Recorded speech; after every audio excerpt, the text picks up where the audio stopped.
اعوذ باللہ من الشیطان الرجیم بسم اللہ الرحمن الرحیم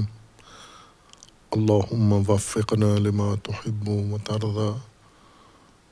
واجعل عاقبت امورنا خیرا ولا تکلنا الی انفسنا طرفۃ عین ابدا رب ادخلنی مدخل صدق واخرجنی مخرج صدق واجعل لی من لدنک سلطانا نصیرا۔ سورہ مبارکہ بقرہ آیہ کریمہ وَلَا تَلْبِسُوا الْحَقَّ بِالْبَاطِلِ وَتَكْتُمُوا الْحَقَّ وَأَنْتُمْ تَعْلَمُونَ۔ اللہ تبارک و تعالیٰ نے بنی اسرائیل کو جن امور کی یاد دہانی کروائی ہے جو پہلے ان کی آسمانی کتابوں میں بیان کیے گئے تھے، لیکن انہوں نے ان احکام کو فراموش کر دیا اور ان سے روگردانی کی، رسول اللہ صلی اللہ علیہ وآلہ وسلم کی زبان مبارک سے انہیں ان تمام امور کو یاد کرنے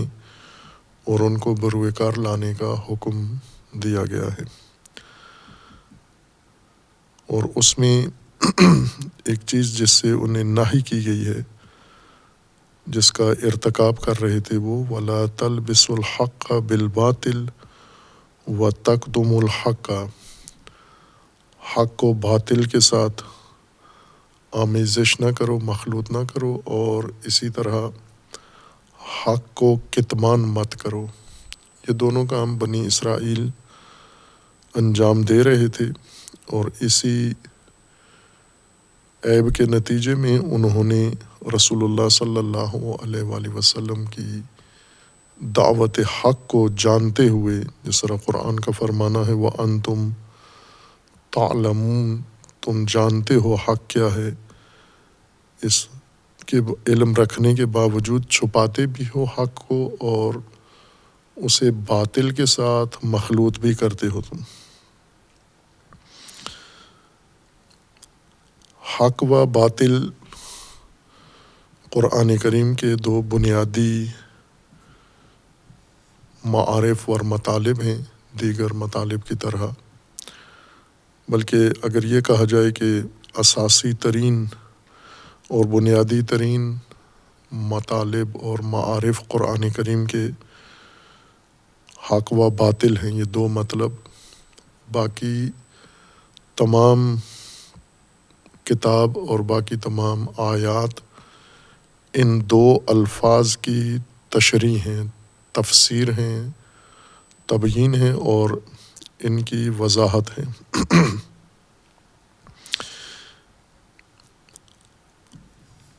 اور یہ دو علاوہ قرآن کریم کے اور نظام الہی کے عام لوگوں کی زندگی میں بھی دو مطلب کثرت سے استعمال میں آتے ہیں، اور ان پر جس طرح دینی امور کا دار و مدار ہے ہدایت کا، اسی طرح لوگوں کے آپس کے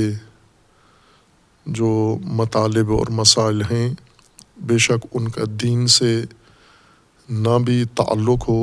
ان کا دار و مدار بھی انہی دو نقطوں کے اوپر ہے، حق و باطل کے اوپر۔ حق کا معنی بیان کیا ہے کہ حق کا معنی لغوی معنی ہے ثبات، ایک ہی معنی ہے اس کا، متعدد معانی نہیں ہیں، استعمالات متعدد ہیں، چونکہ اسی ثبات کے مصادیق اور اس کے لوازمات کثرت سے ہیں، ان لوازمات کو اور اس کے مصادیق کو معانی کے طور پر، استعمالی معانی کے طور پر پیش کیا گیا ہے، اور یوں لگتا ہے کہ حق کے کئی معانی ہیں، ایک ہی معنی ہے ثبات، اور باطل اس کے مقابلے میں مفہوم ہے جو ثبات کے برعکس ہے، یعنی عدم ثبات، نفی ثبات، ثابت نہ ہونا، ثبات نہ ہونے کو بطلان کہتے ہیں۔ حق و باطل تمام امور کا وصف ہیں، خود حق و باطل اپنا مستقل مصداق نہیں رکھتے، بلکہ باقی موجودات اشیاء ان کی صفت واقع ہوتے ہیں۔ جتنے بھی موجودات ہیں وہ یا حق سے متصف ہیں یا باطل سے۔ حق ان موجودات کو کہیں گے ہم، یا امور کو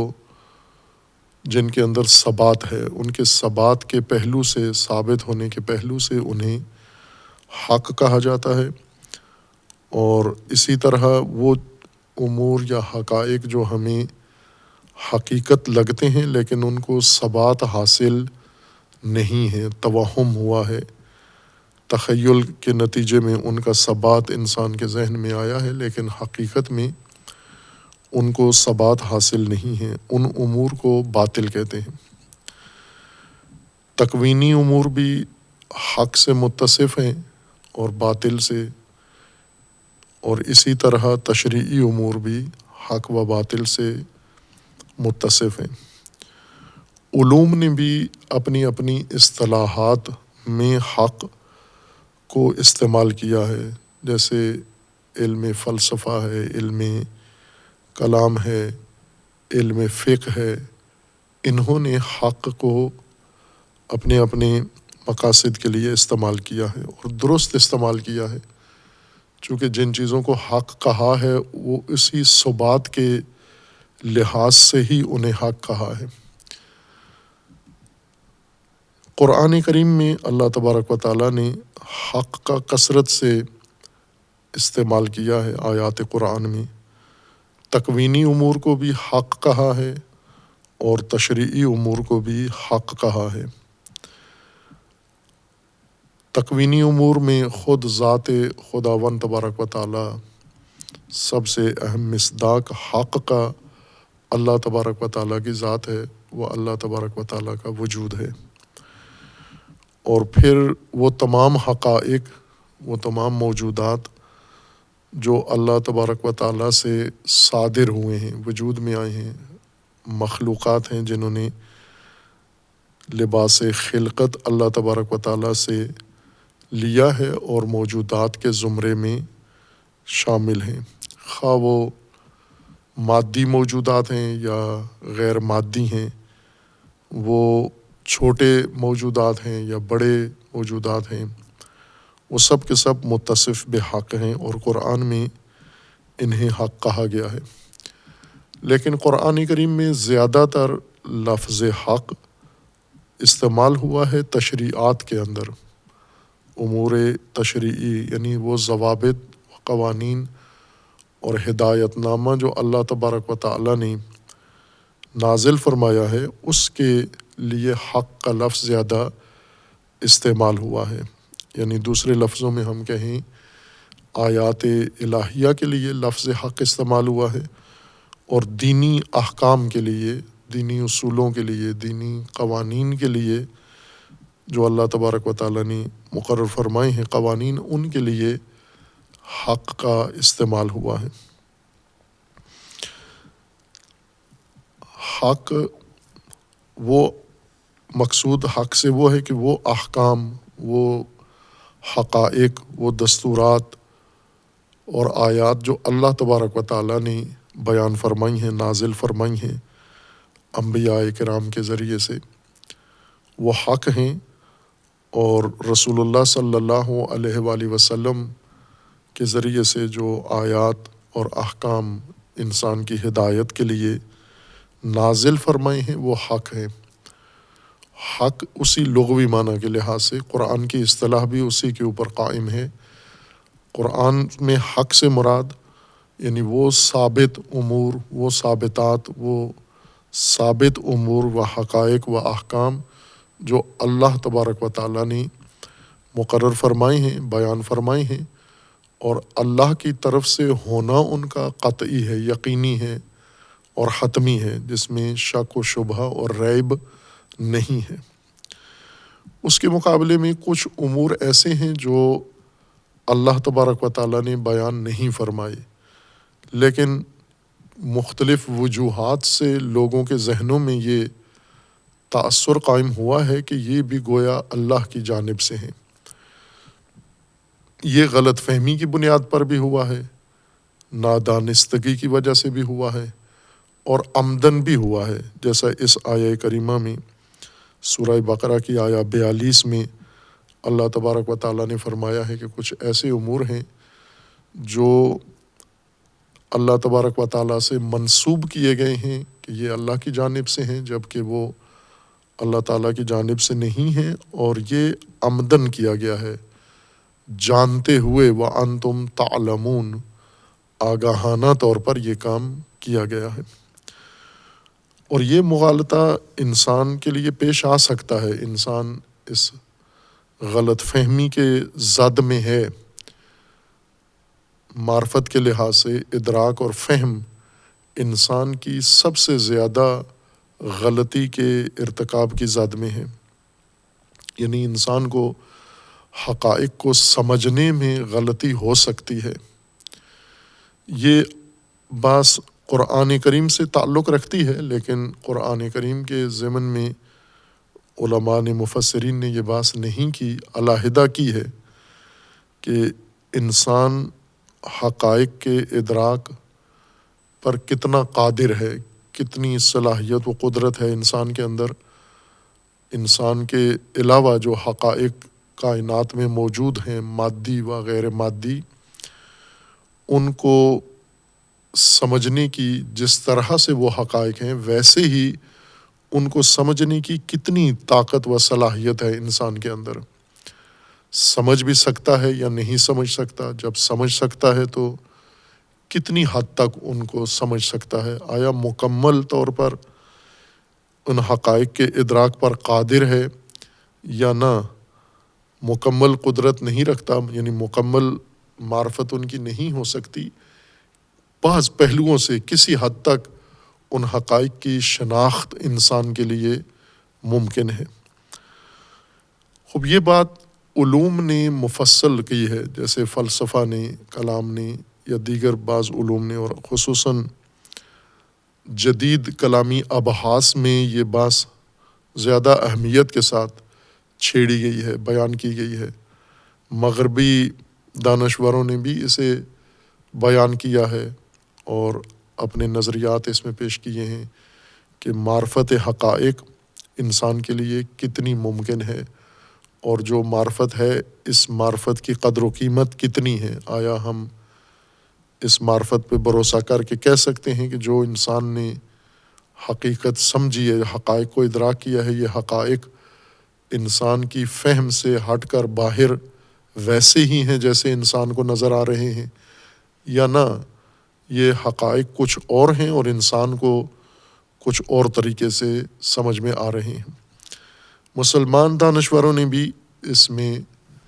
بہت عمدہ اور عالی ابحاث اس میں بیان کی ہیں، اور اسی طرح قرآن کریم نے بھی یہ حقائق بیان کیے ہیں، یعنی یہ پہلو انسان کی معرفت کا اور ادراک کا ذکر کیا ہے۔ لیکن قرآن کے ضمن میں علماء نے یہ بات نہیں کی، جہاں ضرورت بھی ہے بات کرنے کی وہاں بھی نہیں کی، اور روایتی قسم کی تفسیری بحث کر کے ان آیات سے گزر گئے ہیں جن آیات میں حقیقت کی پہچان، حقیقت کی معرفت، حقیقت شناسی اور اس حقیقت شناسی کی قدر و قیمت کے بارے میں قرآن کریم نے رہنمائی فرمائی ہے۔ کہ آیا قرآن کے نزدیک انسان ان حقائق کو ادراک کر سکتا ہے؟ چونکہ انسان کو اللہ تبارک و تعالیٰ نے یہ صلاحیت دی ہے، دیگر تمام مخلوقات کے بجائے صرف انسان کے اندر یہ قابلیت ابھی تک ثابت ہوئی ہے کہ انسان جہاں پر خود کائنات کی ایک حقیقت ہے، حقائق دیگر کو سمجھنے کی طاقت و صلاحیت بھی انسان کے اندر ہے۔ اور جیسے پچھلی بات گزری ہے ہماری سورہ مبارکہ بقرہ کی، اور جس میں اللہ تبارک و تعالیٰ نے سورہ بقرہ کی آیہ 31 میں اللہ تعالیٰ نے فرمایا ہے وَعَلَّمَ آدَمَ الْأَسْمَاءَ كُلَّهَا ثُمَّ عَرَضَهُمْ عَلَى الْمَلَائِكَةِ فَقَالَ أَنْبِئُونِي بِأَسْمَاءِ هَؤُلَاءِ إِن كُنتُمْ صَادِقِينَ قَالُوا سُبْحَانَكَ لَا عِلْمَ لَنَا إِلَّا مَا عَلَّمْتَنَا۔ یہ آیت از جملہ ان آیات میں سے ہے جس میں انسان کے لیے حقائق کی معرفت کو قرآن کریم نے تبیین کیا ہے۔ علّمَ آدم الاسماء کلھا، تمام حقائق اللہ تبارک و تعالیٰ نے آدم کو تعلیم دی ہے، آگاہی دی آدم کو، اور آدم نے وہ اسماء سارے حقائق سارے سمجھے، علم پورا کیا، حاصل ہوا، اور پھر وہ علم ملائکہ پر پیش کیا، اور ملائکہ نے اس علم سے تصدیق کی، اور پھر آدم کی برتری یا انسان کی برتری کے قائل ہوئے اور تسلیم ہوئے انسان کے سامنے۔ یعنی یہ وہ آیت ہے، آغاز میں دیکھیں تو پہلی آیت ہے جس میں صراحت کے ساتھ انسان کے لیے حقائق کا ادراک قرآن نے ذکر کیا ہے، اور وہ اس ادراک کو کسی محدودیت کے بغیر، کسی قید و شرط کے بغیر ذکر کیا ہے۔ جس طرح سے اسماء و حقائق تھے، اللہ نے آدم کو وہ حقائق تعلیم دیے، اور یہ بات اپنی جگہ ہوئی ہے کہ آدم سے مراد یہاں پر شخص نہیں ہے، فرد بشر اول نہیں ہے، بلکہ نوع ہے، نوع انسانی مراد ہے، اور یہ تعلیم بھی نوع انسانی کو اللہ تبارک و تعالیٰ نے دی ہے۔ یعنی یہ ماجرا خلقت کا، خلافت کا، یہ نوع انسانی کا ماجرا ہے، نہ فقط ایک فرد کا تذکرہ ہے اور باقی افراد اس ایک فرد کی داستان فقط پڑھنے والے ہیں، بلکہ اس ماجرا میں نوع انسان شریک ہے اس تمام ماجرا کے اندر، یعنی خلقت میں، خلافت میں، تعلیم میں، حقیقت شناسی میں، اور پھر اس حقیقت شناسی کے آثار میں۔ ظاہر ہے جب انسان کو اللہ تبارک و تعالیٰ نے آدم کو تعلیم دی ہے حقائق کی، اور آدم نے وہ تعلیم لی ہے، تو جیسے اللہ نے دی ہے ویسے تعلیم لی ہے، یوں نہیں کہ اللہ نے حقائق کی تعلیم کسی اور طرح سے دی ہے اور آدم نے کسی اور طرح سے لی ہے۔ مکمل طور پر جو تعلیم اللہ نے دی ہے وہ آدم نے وصول کی ہے، اور پھر اس کا اظہار بھی کیا ہے، اور وہ اظہار تعلیم کا وہ ملائکہ نے مشاہدہ کیا ہے، جس کے بعد تسلیم ہوئے ہیں آدم کے یا انسان کے سامنے۔ اور یہ بات بھی مسلم ہے کہ اللہ تبارک و تعالیٰ نے جب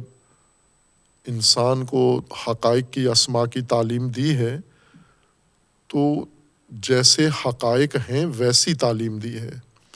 نہ کہ حقائق کچھ اور تھے اور آدم کو اللہ نے کچھ اور بنا کر حقائق دکھائے ہیں۔ جیسے تھے حقائق ویسے انسان کو اللہ نے حقائق کی تعلیم دی ہے، اور آدم نے بھی ویسے ہی تعلیم لی ہے، یا انسان نے، جیسے کہ حقائق تھے۔ لیکن اس کا معنی یہ نہیں ہے کہ ہر انسان ہر حقیقت کی شناخت میں وہ صائب ہوتا ہے، یعنی درست شناخت اس کو ہوتی ہے۔ جیسی حقیقت ہے ویسے ہی ہر انسان جبراً صحیح شناخت کرتا ہے، اور شناخت میں غلطی اور غلط فہمی کا امکان نہیں ہے۔ وہ لوگ جو معتقد ہیں کہ حقائق سرے سے انسان کے لیے قابل شناخت نہیں ہیں، خوب ظاہر ہے بلا ثبوت و بلا دلیل بات ہے یہ، بلکہ دلیل کے مخالف ہے، دلیل اس کے الٹ قائم ہے کہ انسان حقیقت شناسی رکھتا ہے، اور حقائق کو جیسے ہیں ویسے ہی پہچاننے کی قابلیت رکھتا ہے، اور وہ پہچان اس نے کی بھی ہے۔ لیکن اس کا یہ مطلب نہیں ہے کہ اگر انسان قابلیت رکھتا ہے حقیقت کی شناخت کی، صحیح شناخت کی، تو ہمیشہ اس کو صحیح شناخت ہی حاصل ہوتی ہے۔ اس میں غلطی ہے اور فراوان ہے، معمولی غلطی بھی نہیں ہے۔ کئی مواقع پر انسان غلطی کا شکار ہوتا ہے۔ انسان سے مراد نوع انسان، بنی نوع انسان، یعنی تمام افراد انسان اس معرض میں ہیں کہ شناخت میں غلطی بھی ہو جائے ان سے، اس معنی میں کہ ایک چیز حقیقت نہیں ہے اور انسان اس کو غلطی حقیقت سمجھ بیٹھے، یا ایک چیز جیسی حقیقت ہے ویسی انسان کو معلوم نہ ہو۔ یہ دونوں ممکن ہے اور کثرت سے روزمرہ انسان سے یہ غلطی سرزد ہوتی ہے۔ بس ایک مشکل حقیقت کی پہچان میں انسان کو یہ ہے کہ حقائق کو سمجھنے میں اس اصل کے بعد، اس ضابطے کے بعد کہ اصل حقیقت و حقائق کو سمجھنے کی قابلیت، صلاحیت اللہ نے انسان کو دی ہے، اور یہ اس صلاحیت کے ذریعے حقائق کی شناخت مکمل اور صحیح کر سکتا ہے۔ یہ مسلمات میں سے ہے۔ اس کے بعد دوسری صورت یہ ہے کہ انسان اس شناخت میں غلطی بھی کر سکتا ہے اور کرتا ہے غلطی، لیکن اس غلطی پر مجبور نہیں ہے کہ حتماً غلطی کرے گا، بلکہ اس غلطی کی وجوہات ہیں، اسباب ہیں جس وجہ سے غلط شناخت کر سکتا ہے انسان۔ چونکہ شناخت کے جو طریقے اللہ تبارک و تعالیٰ نے مقرر کیے ہیں، جو انسان کو وسیلے دیے ہیں کہ ان کے ذریعے سے انسان حقائق کی شناخت کرے، بعض اوقات ان وسائل کے استعمال میں انسان غلطی کر بیٹھتا ہے اور حقیقت کو جیسے ہے ویسے نہیں سمجھتا، کسی اور طرح سے اس کو ادراک کر لیتا ہے، اور پھر جیسے خود سمجھتا ہے اس کو حقیقت مان لیتا ہے۔ یہ زحمت نہیں کرتا کہ اپنی شناخت کو بھی کسی معیار پر پرکھے، کسی کسوٹی پر پرکھے کہ میری شناخت درست ہے یا نہیں، اور اگر وہ شناخت ثابت ہو جائے کہ ٹھیک ہے، انسان نے جو سمجھا ہے حقیقت کو، یہ سمجھ انسان کی درست ہے، پھر اس کے بعد اس کو تصدیق کرے، تائید کرے اور اس کو حقیقت مان لے۔ لیکن یہ مرحلہ بعض اوقات طے کیے بغیر انسان ابتدائی طور پر کسی چیز کی شناخت کرتا ہے، اس شناخت کے مرحلے میں جو ضابطہ ہے اس کو کبھی مراعات نہیں کرتا، مد نظر نہیں رکھتا، اس کا لحاظ نہیں کرتا، اس ضابطے شناخت کو استعمال میں نہیں لاتا، اور چشم پوشی کر کے یا غفلت برت کر شناخت کی کوشش کرتا ہے، اور اس کے نتیجے میں جو فہم اس کو حاصل ہوتی ہے اسے حقیقت کے مترادف قرار دیتا ہے۔ یہ ایک راستہ ہے حقیقت و حق کی شناخت کا، کہ جہاں پر انسان سے غلطی ہوتی ہے۔ ایک طریقہ یہ ہے کہ یہ نادانستہ بھی ہو سکتی ہے، یہ دانستہ نہیں ہوتی، یعنی انسان اپنی خالص نیت کے ساتھ حقیقت کو جیسے ہے شناخت کرنا چاہتا ہے، جس طرح شناخت کے علاوہ باقی بہت سارے عملی اقدامات ہیں جو انسان انجام دیتا ہے۔ مثلا انسان کوئی چیز بناتا ہے تو اس نیت کے ساتھ بناتا ہے کہ میں صحیح بناؤں، یا انسان کوئی چیز خریدتا ہے اس نیت کے ساتھ خرید رہا ہے کہ میں صحیح چیز خریدوں۔ انسان کوئی چیز حاصل کرتا ہے تو اس نیت کے ساتھ کہ یہ صحیح حاصل کروں میں، لیکن صحیح کی تشخیص میں اس سے غلطی ہو جاتی ہے۔ بعض اوقات انسان عمدن یہ کام کرتا ہے کہ کسی چیز کو حقیقت بنا کر پیش کرتا ہے، اس کو حقیقت کا لباس پہناتا ہے، جبکہ وہ حقیقت نہیں ہے۔ یہ کام شناخت کے اندر غلطی کے امکان کی وجہ سے نہیں ہے، بلکہ بعض اوقات شاید شناخت کا یا معرفت کا جو طریقہ انسان استعمال کر رہا ہے اس میں کوئی پیچیدگی نہیں ہے، رکاوٹ نہیں ہے، الجھن نہیں ہے، لیکن پھر بھی انسان نہیں چاہتا کہ جیسی حقیقت ہے میں اس حقیقت کو ویسے ہی سمجھوں اور اس کو ویسے ہی پیش کروں۔ دونوں میں جانتے ہوئے یہ خطا کرتا ہے، غلطی کرتا ہے۔ اس کی وجوہات یہ ہیں کہ انسان کے اندر متعدد محرکات ہیں، جو انسان کو تحریک کرتے ہیں، اکساتے ہیں کہ معرفت میں جان بوجھ کر چشم پوشی کرے، حقیقت کو پنہان رکھے اور حقیقت جیسے ہے ویسے اس کو پیش نہ کرے، بیان نہ کرے، کسی اور طرح سے اس کو بیان کر دے۔ ہم لوگوں کے روزمرہ معمولات میں اگر دیکھیں تو فراوان یہ کام ہو رہا ہوتا ہے۔ مثلاً جب کوئی ضرورت مند آتا ہے کسی انسان کے پاس اور وہ اپنی ضرورت کا اظہار کرتا ہے کہ مجھے یہ چیز دے دیں، اور وہ موجود ہوتی ہے، انسان نہیں دینا چاہتا، نیت یہ ہے کہ میں نہیں دینا چاہتا، کسی بھی وجہ سے، خست کی وجہ سے، کنجوسی کی وجہ سے، بخل کی وجہ سے، احتیاط کی وجہ سے، تنگ دلی کی وجہ سے، کوئی بھی عامل ہو سکتا ہے، یا عدم اعتماد کی وجہ سے کہ اس شخص کو دوں گا یہ واپس نہیں کرے گا یہ چیز، وہاں پر انسان اس حقیقت کو پنہان کر دیتا ہے کہ یہ نہیں ہے، خود بھی لا علمی ظاہر کر دیتا ہے اور اس شخص کے سامنے بھی کہہ دیتا ہے کہ یہ چیز نہیں ہے یہاں۔ خوب یہ ایک واضح چیز ہے جو روزمرہ ہر آدمی اس کا روزانہ کئی مرتبہ ارتکاب کرتا ہے۔ یہ چھوٹی چھوٹی مثالیں اگر ہم لیں جہاں پر حقیقت کو پنہان کرتے ہیں، ہم چھپاتے ہیں کہ کسی کو پتہ نہ چلے۔ بعض اوقات قانونی لحاظ سے یہ پنہان کاری ٹھیک ہوتی ہے، صحیح ہوتی ہے، بعض اوقات قانون بھی اس کو غلط کہہ رہا ہوتا ہے، لیکن پھر بھی انسان اپنے دیگر محرکات کی وجہ سے، اندرونی محرکات کی وجہ سے، خواہشات کی وجہ سے یا نفسانی عوامل کی وجہ سے یہ پنہان کاری کرتا ہے، یعنی حقیقت کو چھپاتا ہے یا جیسے حقیقت ہے ویسے اس کو پیش نہیں کرتا، خود سمجھ رہا ہے لیکن دوسروں کے سامنے اس کا انکار کر دیتا ہے یا اسے پنہان کر دیتا ہے۔ اسی طرح شناخت میں بسا اوقات خود انسان نہیں چاہتا کہ حقیقت جیسے ہے اسے ویسے پتہ چلے، چونکہ اس صورت میں بھی اس کے بہت سارے اور پہلو ہیں، انسان کے خواہشات انسان کی ہیں، شہوات ہیں انسان کے اندر، مفادات ہیں انسان کے اندر، اغراض ہیں انسان کی متعدد، ان کے تحفظ کے لیے یا ان کی خاطر انسان حقیقت پہ پردہ ڈالتا ہے اور اس کو شناخت نہیں کرتا انسان۔ اور یہ بھی روزمرہ لوگوں کے معمولات میں یہ چیز موجود ہے۔ اسی طرح انسان کی شناخت کی راہ میں جیسے قرآن کریم نے دیگر آیات کے اندر شناخت کے موانع انسان کے لیے ذکر کیے ہیں، اس کے متعلق پہلے آیات جو گزر چکی ہیں ان میں بھی یہ ذکر آیا ہے، اور بعد میں کثیر تعداد ایسی ہیں انسان کے لیے شناخت کے موانع ذکر کیے گئے ہیں۔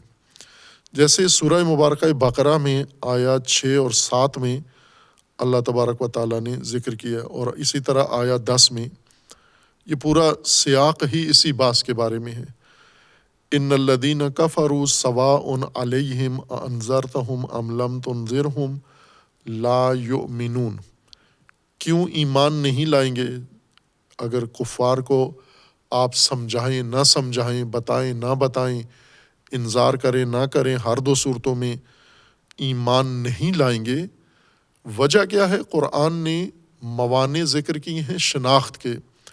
اور وہ یہ کہ ختم اللہ علی قلوبہم وعلی سمعہم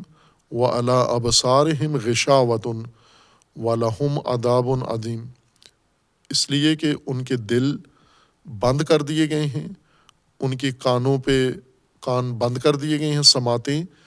اور ان کی آنکھوں پہ پردہ پٹی باندھ دی گئی ہے۔ خوب یہ طرق شناخت ہے انسان کے پاس، دل، عقل، ذہن،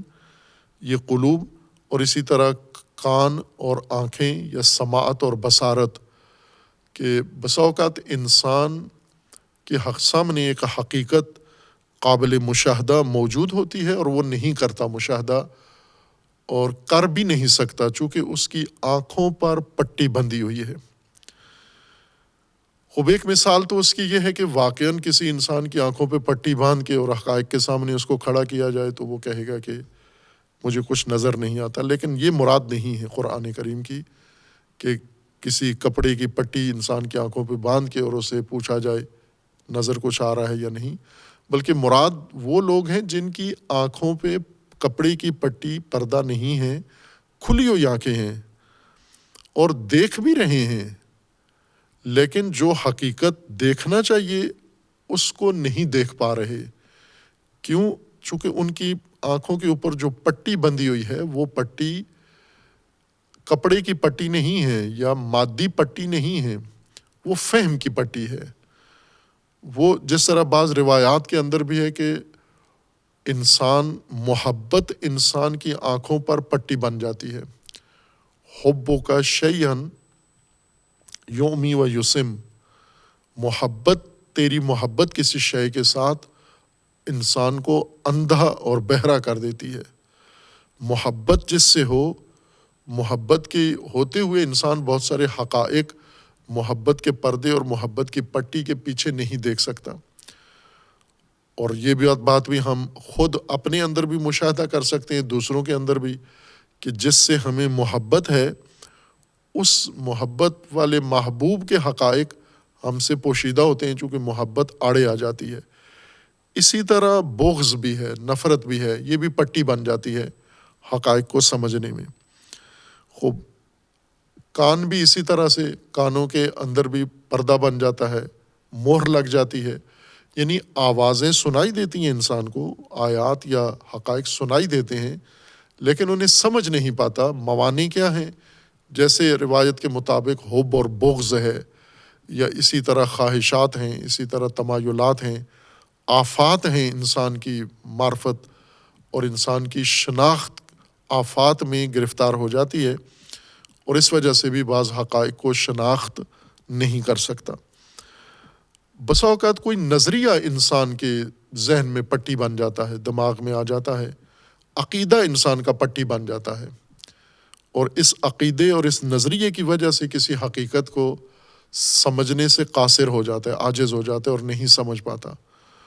اور اس طرح قرآن کریم نے تمام قرآن کے اندر اس باعث شناخت کو خوبصورتی کے ساتھ بیان کیا ہے، لیکن علماء نے اس پہلو کو قرآن سے پیش نہیں کیا بلکہ دیگر منابع کے ذریعے سے پیش کیا ہے۔ شناسی کی باتیں ہیں یا دیگر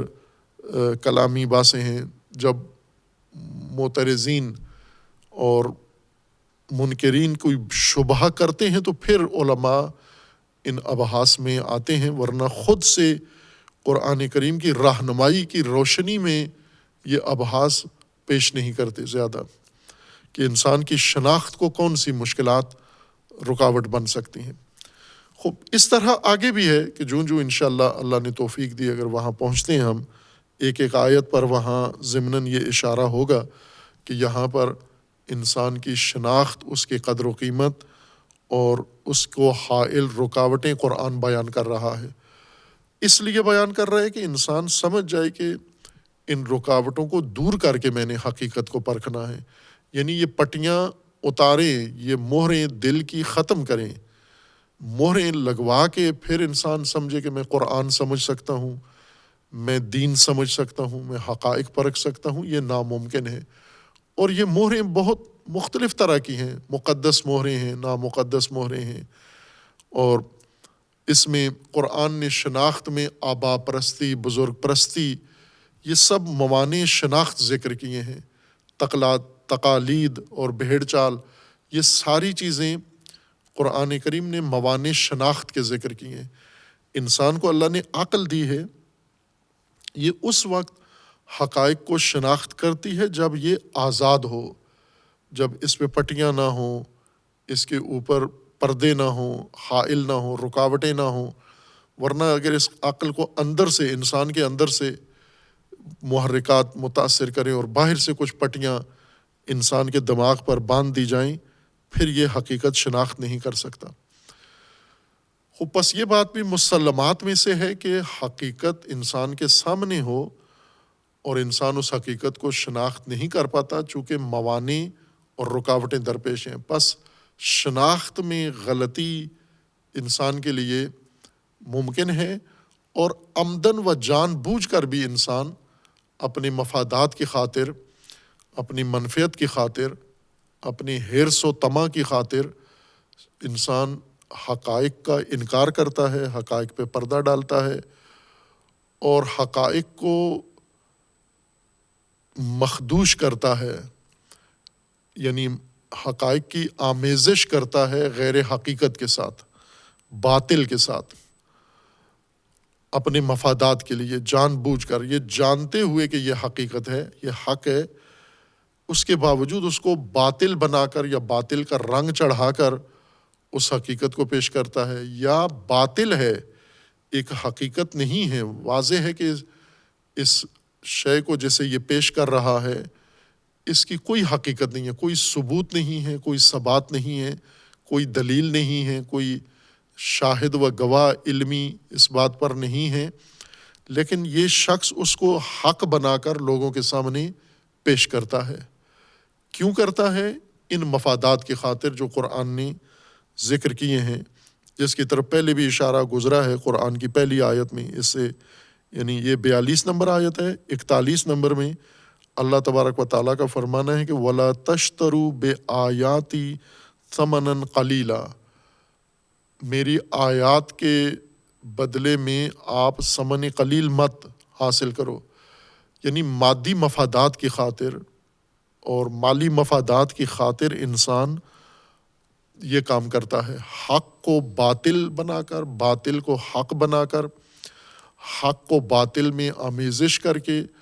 اور لوگوں کے سامنے پیش کرتا ہے۔ کیوں؟ اسی وجہ سے کہ اشتراء ثمن قلیل اس نے کرنا ہے۔ اور یہ وہ چیز ہے جو بنی اسرائیل نے آغاز کی تھی، ابھی مسلمان اس میں آلودہ نہیں ہوئے تھے۔ جب یہ آیات کریمہ نازل ہوئی ہیں مدینہ منورہ میں، رسول اللہ صلی اللہ علیہ وآلہ وسلم نے بنی اسرائیل کو، خصوصاً یہود کو یہ آیات جب سنائیں تو مسلمان اس وقت تک اس آفت سے پرہیز کرتے تھے، یعنی دین فروشی نہیں کر رہے تھے، آیات فروشی نہیں کر رہے تھے، ابھی یہ کاروبار مسلمانوں میں نہیں شروع ہوا تھا، یہ یہود اور بنی اسرائیل کے اندر رائج ہو چکا تھا، اس لیے انہیں روکا گیا ہے۔ اور یہ اس لیے روکا ہے کہ یوں نہیں کہ بنی اسرائیل کے لیے ممنوع ہے، مومنین کے لیے مجاز ہے، جائز ہے کہ وہ دین فروشی کر سکتے ہیں، وہ حقائق کو پنہان کر سکتے ہیں، وہ تلبیس حق بالباطل کر سکتے ہیں اور وہ حق کا کتمان کر سکتے ہیں، چونکہ نہ ہی بنی اسرائیل کو ہے۔ یہ بنی اسرائیل کو اس لیے یہاں پر ذکر کیا گیا ہے نمونے کے طور پر کہ یہ قباحتیں ان کے اندر تھی، جس وجہ سے اللہ تبارک و تعالیٰ کی نگاہ میں یہ محکوم ہوئے ہیں، اور یہ احکام عمومیت رکھتے ہیں، جتنے بھی بنی اسرائیل کے لیے ذکر کیے گئے ہیں یہ سب مومنین کے لیے بھی ہیں، یعنی آپ بھی یہ کام نہیں کر سکتے، التباس حق بالباطل اور کتمان حق نہیں کر سکتے، قاتم چھپانے کو کہتے ہیں، تلبیس لا تلبس الحق بالباطل، تلبیس یا التباس جس مادہ سے لباس، جو اردو میں بھی استعمال ہوتا ہے لفظ لباس، قرآن میں بھی متعدد آیات کے اندر لفظ لباس استعمال ہوا ہے، اور عربی میں اصل بنیادی طور پر لباس عربی لفظ ہے، لبس لام بے سین، اس سے یہ لفظ بنا ہے لباس، اور متعدد دیگر الفاظ عربی قواعد اور ضوابط کے مطابق لابس ہے، ملبوس ہے، تلبیس ہے، التباس ہے، ملتبس ہے، ملتبس ہے، اور اس کے دیگر مشتقات افعال بھی اس سے مختلف بنتے ہیں فعل کی صورت میں، اور اسماء بھی اور دیگر مشتقات بھی ہیں۔ ان میں سے ایک تلبیس یا التباس ہے۔ لبس کا مطلب ہوتا ہے کسی چیز کو ڈھانپ دینا، پنہان کر دینا، کسی شے کے اوپر دوسری شے ڈال دینا، اس کو لبس کہتے ہیں۔ اور انسان جو کپڑے پہنتا ہے اور اس کو لباس کہتے ہیں، اس کی وجہ بھی یہی ہے کہ اس سے انسان کا تن ڈھانپا جاتا ہے، اور لباس کا معنی ہی ڈھانپنے والی چیز کو کہتے ہیں۔ وہ کپڑے سے، یعنی اس کی جنس ثوب ہو، کپڑا ہو یا کوئی بھی چیز ہو، اس جسم کو ڈھانپنے سے، جس چیز سے کسی دوسری چیز کو ڈھانپ دیا جائے، اس کو لباس کہتے ہیں۔ وہ لبس ہے اور لبس ہے وہ۔ چونکہ جسم کو ڈھانپا جاتا ہے. اب حق کو لا تلبسوا الحق بالباطل، حق کو باطل میں ملاؤ مت، مخلوط مت کرو. یعنی حق کو لباس باطل نہ پہناؤ اور باطل کو لباس حق نہ پہناؤ. یہ جرم ہے، یہ بہت بڑا جرم ہے، بلکہ بہت سارے جرائم کی بنیاد ہے یہ کہ انسان حق کو باطل بنا کر اور باطل کو حق بنا کر، یا حق اور باطل دونوں کو مخلوط کر کے اور حق و باطل کا ایک آمیزہ یہ بنا کر لوگوں کے سامنے پیش کرے. قتم چھپانے کو کہتے ہیں، پنہان کر دینا، ڈھانپ دینا، کسی چیز کو اوجھل کر دینے کو قتم کہتے ہیں. اور حق کو کتمان بھی نہیں کرنا تم نے، یہ بھی جرم ہے. تلبیس بھی نہیں کرنا، یعنی کوئی انسان کہے کہ حق بالکل چھپا ہی دے، نام ہی نہیں لیتا، نہ حق بیان کرتا ہے نہ حق کو باطل کے ساتھ پیش کرتا ہے، مخلوط کر کے پیش کرتا ہے، بلکہ سرے سے حق کا تذکرہ ہی نہیں کرتا. حق کو حذف کر گیا ہے، سینسر کر دیا اس نے. یہ کتمان حق ہے. جو چیز اللہ کے دین میں ہے، جو کتاب خدا میں ہے، جو رسول اللہ صلی اللہ علیہ وآلہ وسلم نے اللہ کے حکم سے بیان کی ہے، جو حکم شریعت صفحہ شریعت میں آ چکا ہے، اس سے آگے بیان نہیں کرتا، چھپا دیتا ہے. پوچھے بھی لوگ تو کہتا ہے اس طرح کا کوئی حکم موجود نہیں ہے، اس طرح کی آیت نہیں ہے. اور ایک یہ ہے کہ حق کو باطل کے ساتھ مخلوط کر دیتا ہے، یعنی لباس ان کو لبس کرتا ہے، حق کے اوپر باطل اور باطل کے اوپر حق چڑھا کر کبھی باطل کو حق بنا کے پیش کرتا ہے، کبھی حق کو باطل بنا کر پیش کرتا ہے، کبھی حق اور باطل ملا کر ایک حقیقت بنا کر یا ایک حقیقت نما بنا کر لوگوں کے سامنے پیش کرتا ہے. اور جیسے عرض کیا تھا کہ جب اللہ تبارک و تعالیٰ نے قرآن نازل کیا اور یہ قرآن بنی اسرائیل کو سنایا جا رہا ہے اور انہیں حکم دے رہا ہے، یا بنی اسرائیل اذکروا نعمتی التی انعمت علیکم، اس وقت تک مومن مسلمین اس بیماری اور اس آفت اور اس قباحت و جرم کا مرتکب نہیں ہوئے تھے. ابھی انہوں نے سیکھا نہیں تھا اس طرح سے. بنی اسرائیل کو اس لیے کہا جا رہا ہے. لیکن آج کی موجودہ صورتحال اگر دیکھیں اور سابقہ تاریخ میں دیکھیں ہم، رسول اللہ صلی اللہ علیہ وآلہ وسلم کے بعد، اور خصوصاً جب بنو امیہ اور بنو عباس اور یہ ادوار گزرے ہیں، تو یہ اصل دین بن گیا ہے. بنی اسرائیل کا رویہ اور وتیرہ یہ مسلمانوں کا اصل دین بن گیا. علماء نے یہ مہارتیں سیکھیں باقاعدہ، تلبیس حق بالباطل اور کتمان حق کے انہوں نے ہیلے اور جواز ڈھونڈے انہوں نے. اور آج خصوصاً موجودہ دور میں موجودہ مسلمانوں کے ساتھ یہی کام ہو رہا ہے،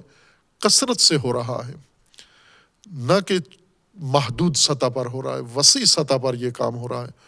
اور ہر لیول پر، ہر سطح پر یہ کام ہو رہا ہے. مثلاً اگر اس کو ہم عام لوگوں کے درمیان دیکھیں، مجالس میں، محافل میں، منابر میں، تقاریر میں اور ان دینی امور کے اندر اگر ہم دیکھیں تو یہ کام سب سے زیادہ انجام پا رہا ہے، حق کو باطل اور باطل کو حق کے ساتھ ملا کر پیش کرنا. ظاہر تاریخ بھر میں ہوتا رہا ہے، بنی اسرائیل بھی کرتے رہے ہیں. بنی اسرائیل کے بعد بنو امیہ نے مکمل طور پر یہ ان سے طریقہ سیکھا ہے، اور اس کو بنو امیہ نے بنی اسرائیل سے زیادہ اس کو کامیابی کے ساتھ اور زیادہ وسعت کے ساتھ استفادہ کیا ہے، اور اسی سے یہ رواج بن گیا لوگوں کے اندر، مسلمانوں کے اندر. اور آج اگر ہم دیکھیں تو مسلمان زیادہ ارتکاب کرتے ہیں اس کا. اس لیے جیسے ابھی بنی اسرائیل کی کتابیں اور جو الہی کتابیں، آسمانی کتابیں ہیں، انہوں نے اس کے اندر بھی یہی کام کیا. بعد کی آیت بھی آ رہی ہے اور اس میں بھی ذکر کیا گیا کہ انہوں نے تلبیس حق کیا، حق کے ساتھ باطل ملایا، کتمان بھی کیا، تحریف بھی کی. یعنی ایک تیسرا جرم بھی ساتھ انجام دیتے تھے، تلبیس کرتے تھے، تدلیس کرتے تھے، کتمان کرتے تھے اور تحریف کرتے تھے، یعنی جا بجا کر دیتے تھے، آگے پیچھے کر دیتے تھے، کانٹ چھانٹ کرتے تھے، توڑ مروڑ کر پیش کرتے تھے حقائق دینی اپنی آسمانی کتابوں کو۔ اس لیے یہ آسمانی کتابیں آج قابل اعتماد نہیں ہیں، یعنی مسلمانوں کے ہاں چونکہ انہوں نے تحریف کی ہے، قرآن نے گواہی دی ہے ان کی تحریف پر، اور خود ان کے ہاں بھی یہ تحریف مسلمات میں سے، اس کا وہ انکار نہیں کرتے، اور ان کے جو مختلف مجموعے ہیں کتابوں کے، مختلف نسخے ہیں، ان کے اندر بھی اگر انسان موازنہ کرے تو یہ تحریف وہاں واضح نظر آتی ہے۔ اور ہمارے لیے سب سے معتبر قرآن کی گواہی ہے کہ انہوں نے اپنی ان کتابوں کے اندر تحریف کی ہے، یہ قابل اعتماد نہیں ہے۔ لہٰذا آج اگر ایک مسلمان انجیل کو اور تورات کے موجودہ نسخوں پر اعتماد کر کے اور عمل کرنا شروع کرے، یہ درست نہیں ہے، باوجود اس کے کہ یہ آسمانی کتابیں تھیں، یہ اللہ کی آیات تھیں، یہ اللہ کا کلام تھا، لیکن انہوں نے اس کے اندر اللہ کے کلام میں دخل اندازی کی ہے، اس لیے قابل اعتماد نہیں ہے۔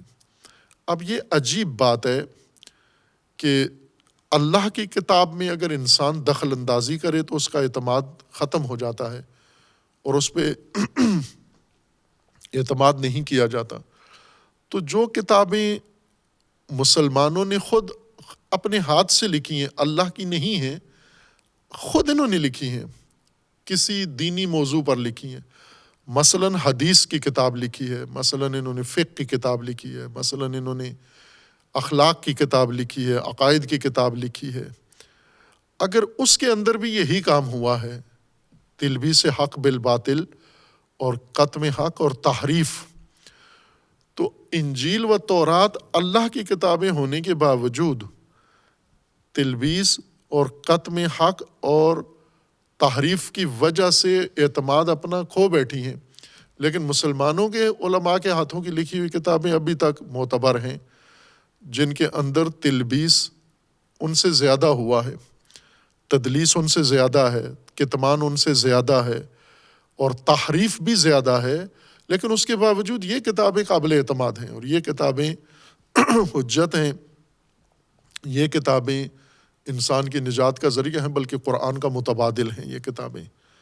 اب یہ وہ نقطہ ہے جس کی طرف اس آیت کے ذیل میں ہمیں توجہ کرنی ہے، یا خصوصاً بعد کی جو تحریف کی آیات آئیں گی ان کے ذیل میں، کہ اگر کسی آسمانی کتاب میں یہ عمل انجام دیا جائے وہ اعتبار سے ساقط ہو جاتی ہے، اور اگر کسی بشری کتاب میں یہی کام خود مصنف نے کیا ہو یا مصنف نے جن منابع سے یہ لی ہیں یہ چیزیں، ان کے اندر یہ کام ہوا ہے، یہ کتمان حق ہوا ہے، تلبیس حق بالباطل ہوا ہے، تدلیس ہوئی ہے، تحریف ہوئی ہے، وہ کس طرح اتنی آسمانی کتابوں کے درجے کی کتابیں بن سکتی ہیں اور ان پر اعتماد کیسے جاری ہو سکتا ہے، جبکہ یہی ان کے اندر بھی یہ عیب یہ پایا جاتا ہے، یہ تلبیس حق بالباطل کا۔ اور اسی طرح ہم ممبروں پہ دیکھیں، مختلف اغراض کے لیے حق کو توڑ مروڑ کر باطل کے ساتھ آمیزش کر کے پیش کیا جاتا ہے، لیکن نہ عوام اس کی حساسیت کو دیکھتے ہیں جو قرآن حساسیت انہیں بتا رہا ہے، اور نہ ہی علماء، نہ خواص، نہ خود یہ تلبیس کرنے والے متوجہ ہیں کہ ہم کیا جرم کر رہے ہیں، اور جن کے سامنے کرتے ہیں اور جن کے لیے کرتے ہیں وہ بھی اس کے اوپر حساس نہیں ہیں، چشم پوشی کر کے۔ بلکہ اگر آج ہم موجودہ انسانی نسل اور مسلمانوں کی نسل کو دیکھیں ہم، تو مدلس اور ملتبس مطالب زیادہ قبولیت ہے ان کی، یعنی حق و باطل جہاں ملا ہوا ہے، جہاں تدلیس ہوئی ہوئی ہے، تلبیس ہوئی ہوئی ہے، اور جہاں حق کتمان کیا گیا ہے، اس کو زیادہ پذیرائی ملتی ہے بجائے اس کے جس کو پورے حفاظت کے ساتھ بیان کیا گیا۔ اگر حق کو باطل سے بالکل نکھار کے فقط حق بیان کیا جائے اور پذیرائی کے لیے لوگوں کے سامنے رکھا جائے، اور دوسری طرف حق باطل سے ملا ہوا یہ پیش کیا جائے، تو لوگ، عوام اس ملتبس یا اس مدلس بات کو، مخلوط بات کو زیادہ پذیرائی دیتے ہیں، قبولیت زیادہ، یعنی مزاج ان کے اس طرح کے بن چکے ہیں کہ اس طرح کا دین انہیں زیادہ پسند آتا ہے۔ تلبیس حق بالباطل اور کتمان حق کے زمرے میں بہت کچھ آتا ہے۔ آج کے نسل کی بات کر رہے ہیں، چونکہ قرآن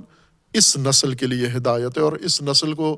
قرآن اس نیت سے پڑھنا چاہیے کہ سابقہ نسلوں کے لیے اگر ہدایت تھا بھی، انہوں نے اس سے ہدایت لی ہے یا نہیں لی ہے، ہر دو صورتوں میں ہم پر اس کا اثر نہیں پڑتا۔ اگر وہ سابقہ نسلیں قرآن سے ہدایت لے کے دنیا سے چلی گئی ہیں تو مبارک ہو ان کو، ہنیئا لہم،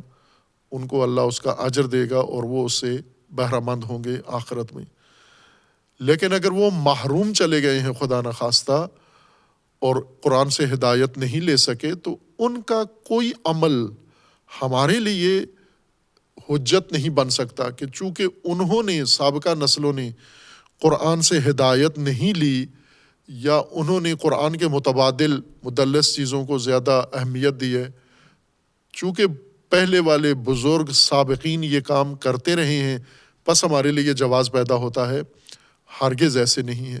وہ جو کر گئے ہیں اس کا لہم ما کسبوا وعلیہم ما اکتسبوا، جو انہوں نے کیا ہے، اگر درست کیا ہے تو اس کا اجر پائیں گے، اگر غلط کیا ہے تو اس کی سزا پائیں گے۔ لیکن اہم چیز یہ ہے کہ موجودہ نسل قرآن کو اس نیت سے سمجھے کہ یہ قرآن فقط ہماری ہدایت کے لیے آیا ہے۔ آنے والی نسلیں ابھی آئی نہیں ہیں، گزشتہ نسلیں گزر چکی ہیں، اس وقت ہم موجود ہیں، اور یہ ہدایت کا منشور اور مسودہ یہ فقط ہمیں مخاطب ہے۔ تو آج کی ہدایت اگر قرآن سے نہیں برآمد ہوتی اور آج کے مصادیق پر قرآنی اصول تطبیق نہیں ہوتے، تو یہ نہ تفسیر کہلاتی ہے اور نہ تبلیغ کہلاتی ہے، اور نہ اس قرآن فہمی یا قرآن گوئی کا کوئی فائدہ ہے اس کا۔ جیسا روایت میں بھی ہے، لا خیر فی قرأۃ لا تدبر فیہا، اس قرآن خوانی میں کوئی فائدہ نہیں ہے جس کے اندر تدبر نہ ہو۔ اور اس طرح کی دیگر روایات ہیں کہ جس قرآن خوانی میں ہدایت نہ انسان کو ملے، اس قرآن خوانی کا کوئی فائدہ نہیں، اس قرأت کا کوئی فائدہ نہیں ہے۔ آج میں خصوصاً یہ بہت اہم بات یہ ہے کہ آج مصادیق تلبیس حق بالباطل کے اور کتمان حق کے کون سے مصادیق ہیں؟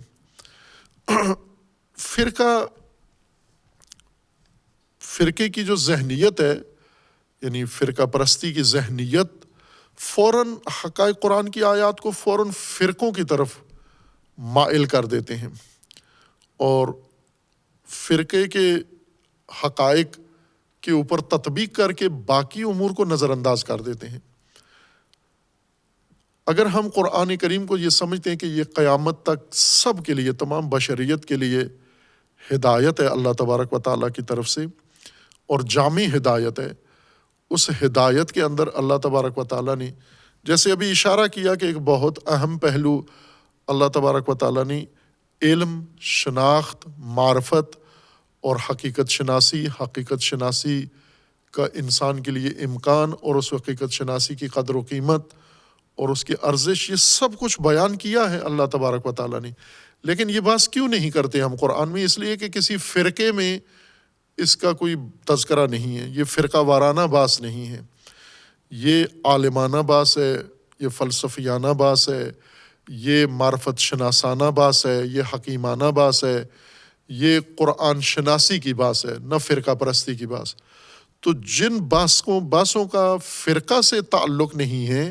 وہ باتیں قرآن کی بالکل متروک اور مہجور ہیں، ان میں کسی فرقے کے علماء کوئی باس نہیں کرتے۔ ہم تمام فرقوں کی تفاسیر الگ الگ اٹھا کے دیکھ لیں،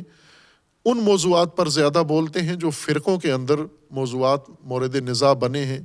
یا فرقوں کے اعتقادات کے ساتھ جو موضوعات سازگاری رکھتے ہیں۔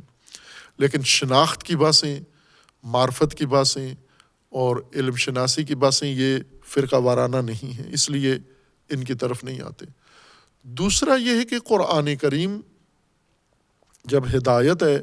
جامع ہدایت ہے قرآن کے اندر، وہ تمام بشریت کے لیے ہے، یہ اعتقاد ہے ہمارا، جس طرح قرآن نے خود دعویٰ کیا ہے کہ یہ ہدایت کی کتاب ہے اور بشر کے لیے ہدن للناس ہے، اور اس کے اندر ساری ہدایت انسان کے بارے میں موجود ہے۔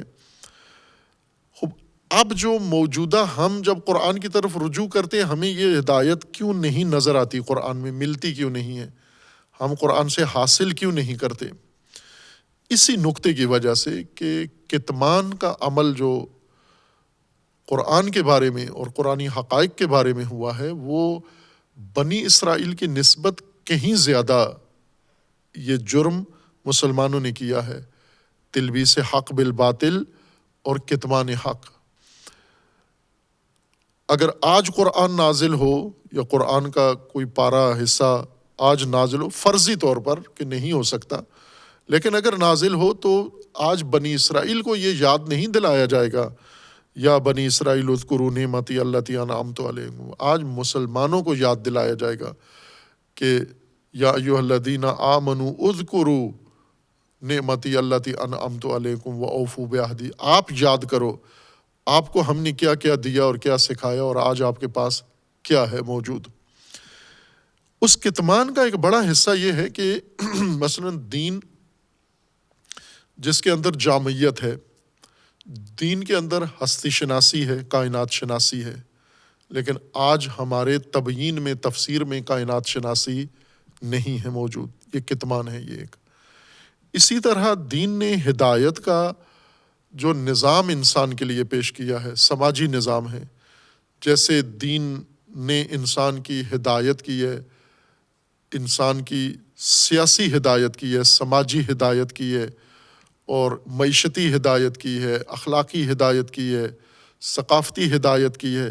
خوب یہ سب اب کہاں ہے قرآن دین شناسی میں جو مسودے ہمارے پاس موجود ہیں؟ فقط عبادات ہیں،